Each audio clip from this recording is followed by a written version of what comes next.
Forget me not എന്ന് പറഞ്ഞ ഫ്ലവറിന് ഒരു സ്റ്റോറി ഉണ്ടെന്ന് പറഞ്ഞിട്ടെ. അപ്പോൾ അത് എന്താണെന്നുള്ളത് പറയാം കേട്ടോ. അത് ജർമ്മനിയിലായിരുന്നേ. പണ്ട് പണ്ട് വൺസ് അപ്പോൺ എ ടൈം യോദ്ധാവും അദ്ദേഹത്തിൻ്റെ ഒരു പ്രണയിനിയും കൂടിയിട്ട് നടന്നുകൊണ്ട് പോയിക്കൊണ്ടിരിക്കണമായിരുന്നു നദിയുടെ സൈഡിൽ കൂടി.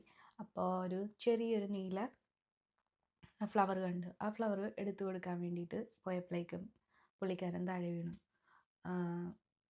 ആ യോദ്ധാവ് താഴെ വീണു, നദിയിലോട്ട് വീണു പോയി. അപ്പോൾ യോദ്ധാവിൻ്റെ ഡ്രസ്സൊക്കെ ഭയങ്കര കനമുണ്ടല്ലോ, നല്ല ഇതായതുകൊണ്ട് അതങ്ങോട്ട് ഒഴുകിപ്പോയി. അവർക്ക് പൊക്കത്തോട്ട് പിടിച്ച് കയറാൻ വേണ്ടി പറ്റിയില്ല. പക്ഷേ ആ ഫ്ലവർ പുള്ളിയുടെ കയ്യിലുണ്ടായിരുന്നു. അതെടുത്തിട്ട് കരയിലോട്ട് വലിച്ചെറിഞ്ഞിട്ട് അവളോട് പറഞ്ഞു ഫോർഗെറ്റ് മീ നോട്ട് എന്ന്. അങ്ങനെയാണ് ഫോർഗെറ്റ് മീ, ആ ബ്ലൂ കളറിലെ ടൈനി ഫ്ലവറിന് ഫോർഗെറ്റ് മീ നോട്ട് എന്ന് പറഞ്ഞ പേര് വന്നതെന്നാണ് പറയണേ കേട്ടോ. ഇതിൽ കൂടുതൽ അറിയണമെങ്കിൽ കമൻറ്റ് ബിലോ.